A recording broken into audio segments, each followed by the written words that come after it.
Greetings. My name is Chadwick, and I appreciate getting to spend time with you. I'd like to tell you a story. You may not know it, but I'm an author, and one of the books is called ALAYA'S Fables. And it's filled with original fables that I wrote out of the 68,000 hours of listening that I've done with people in their journeys. This is an abbreviated version of a fable called The Dragon in the Box. So imagine that you're sitting around a campfire, and it's dark, but it's warm by the fire, and you're cuddled up, and you're just listening to an amazing story, and it begins like this. Once upon a time, a long time ago, and is still true today, there was a dragon that was smushed inside a very small box. Now, at first, this wasn't a problem because the dragon itself was a small dragon. He'd just been born. He was put inside the box, and there was plenty of room. How he got there was only understood much farther on in the fable. Now, as he grew a little bit and he grew a little bit, it began to be that he was pushing against the edges of his box. But then nothing happened when he did that. So he settled into more and more of a boxed-in kind of life until he grew and grew and grew until, if you could imagine, every nook and cranny inside that box was full of dragon. Now, unbeknownst to the dragon, and just outside of the box, there was his soul. The soul was calling and calling because the soul wanted to return to his dragon self so they could be whole once again. And of course, you might not know this, but when one's soul is reconnected to one's body, the wisdom of all the ages is returned to you, and the reason for your life is also unveiled. Your passions become clear.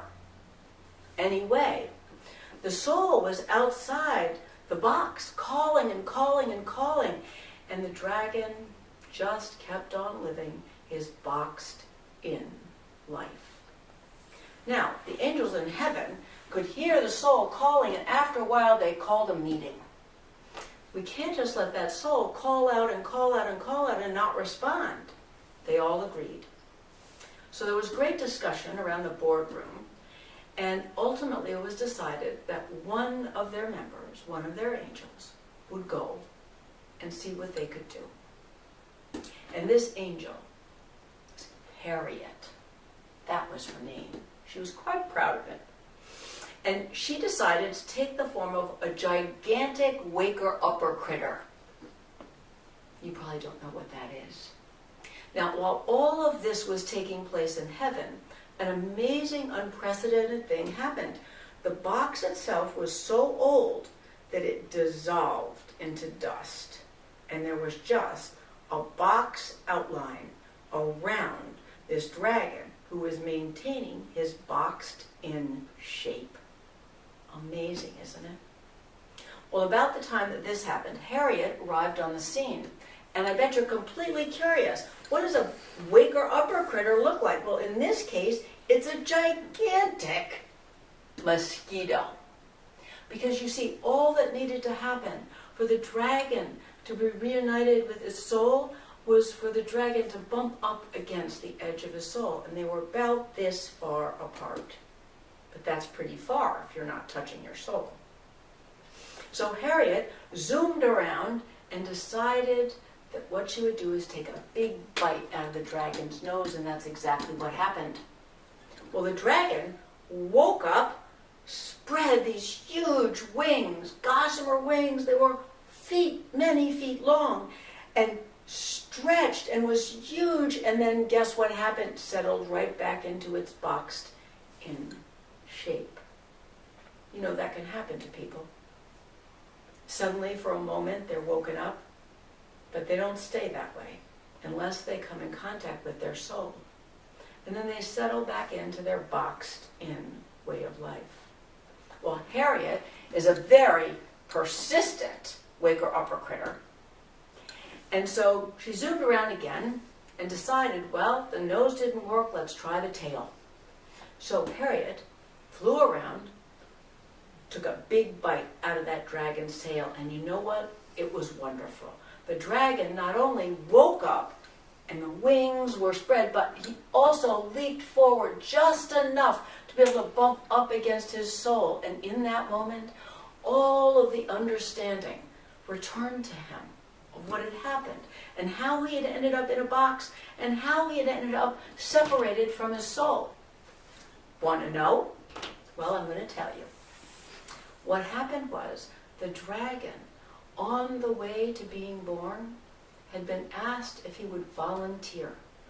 And without really understanding it, he volunteered to be of service in the world. He agreed. And so it was so. What he had not understood, and what most of us do not understand, me or you and many around us, is this. In order to be of service, to show other people how to return to a wholeness, which is our human self and our divine self, in one whole conscious awareness, he first had to lose his soul, lose himself, and have the journey of returning to his wholeness. Having done that, he could serve. And so he had volunteered and he had been separated from his soul, but now the journey had come to the point where the return had happened. And his soul and all the wisdom had flooded into his being. And now he soars round the globe. And you can tell when this dragon, who first lived a boxed-in life, is nearby, when you can feel the wind brush against your cheek. You always thought it was the wind. But you know what's really true? It's the air moving from that dragon who's nearby, helping another soul return to another boxed-in being whose box is dissolved, hasn't returned to their own wholeness. So that is the story of the dragon in the box. And my invitation to you, the one who is watching this, is to ask yourself this question. Where am I boxed in my life?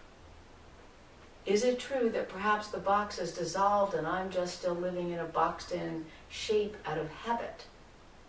Perhaps today is the day to wake up. And remember, I'm here for more than just a boxed-in kind of life. And so it's true from now until always, told round the fires. And now you've heard this story. I invite you to go and download or purchase ALAYA'S Fables. It's easily found on Amazon.com or iUniverse. Have a grateful day.